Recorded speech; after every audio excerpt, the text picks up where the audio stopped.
মৌমিতার পুরো শরীরে 113টা কামড়ের দাগ ছিল। চিকিৎসক মৌমিতা দেবনাথকে ধর্ষণের সময় সাহায্য করে তারই 2 নারী সহকর্মী।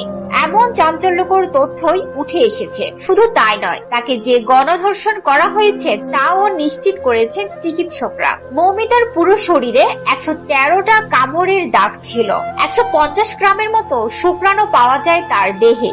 সাধারণত একজন সক্ষম পুরুষের শুক্রাণুর পরিমাণ গড়ে 5-6 গ্রাম। যদি 100 গ্রামও শুক্রাণু ধরা হয়, তার মানে কমপক্ষে 18 থেকে 20 জন পুরুষের সমান শুক্রাণু পাওয়া গেছে মৌমিতার দেহে। পশ্চিমবঙ্গের আরজি কর মেডিকেল কলেজের শিক্ষার্থী মৌমিতা দেবনাথ টানা 36 ঘন্টার অক্লান্ত ডিউটি শেষে মৌমিতার সেমিনার রুমে বিশ্রাম নিচ্ছিলেন। ঠিক এই সময় তাকে ধর্ষণ ও হত্যা করা হয়। ময়নাতদন্তের রিপোর্টের দাবি, যৌনাঙ্গে গভীর ক্ষত হয়েছে।